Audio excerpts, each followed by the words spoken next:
Bonjour, je m'appelle Benoît et je soutiens l'initiative Patrimoine solidaire dans la région lyonnaise.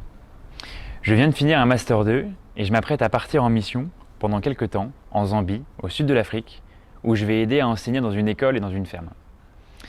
Je vous fais cette vidéo car j'ai connu Patrimoine solidaire assez récemment. Et pour être honnête, je regrette de ne pas avoir connu plus tôt ce projet dans mes études. En effet, je pense que ça aurait pu me faire un super projet étudiant avec une expérience qui aurait pu en plus m'être très utile et très valorisable de plusieurs manières.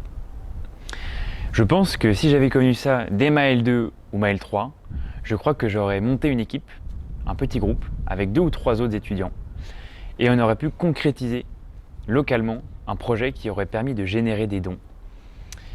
Pour moi, c'est typiquement un projet de type junior entreprise et avec en plus un objectif solidaire. L'occasion d'appliquer concrètement pas mal de choses qu'on voit à la fac ou en école, mais de manière souvent assez théorique et donc pas toujours très actionnable. Avec tout ce que Patrimoine solidaire permet d'apprendre, j'estime même que ça peut être une expérience quasi professionnalisante. Alors je sais, il ne faut pas regretter, car si je n'ai pas connu ça plus tôt, c'est que j'avais autre chose à vivre. D'autant que maintenant que j'ai vu ce qu'on pouvait faire ensemble, je suis bien motivé à apporter ma contribution dans les années qui viennent. Et notamment en faisant connaître cette initiative autour de moi.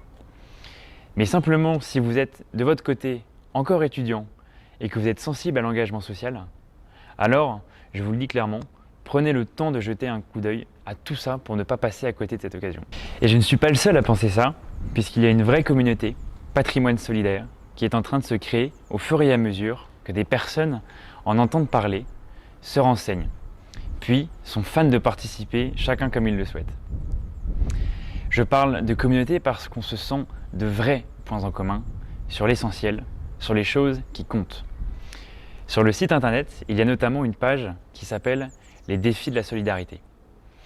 Et le fait de choisir que ça ne reste pas que des grandes phrases ou des slogans creux, eh bien, ça fait qu'on se sent en phase sur le fond. On n'est pas naïf, on connaît bien la tentation séculaire d'utopia. On essaye donc ensemble d'avoir un vrai sens des réalités, notamment des réalités économiques. On essaye de montrer qu'un idéal, eh bien, ça peut se concrétiser si on le veut. On se concentre donc sur des choses concrètes, sur des actions concrètes. Des actions dont les fruits sont vérifiables par tous. Et quand on voit ce qu'on peut donner quand chacun contribue avec parfois des petites actions toutes simples, eh bien ça explique la dynamique collective qui s'est créée au fil des mois. Voilà, je ne pense pas utile de vous en dire beaucoup plus car je trouve que la démarche est bien détaillée sur le site et dans les autres vidéos, avec notamment celle d'Amaury qui résume tout ce qu'il y a de motivant à être un relais solidaire. J'essaierai de vous envoyer quelques images de ce qu'on arrive à faire en tout cas en Zambie. Ensemble, multiplions des dons.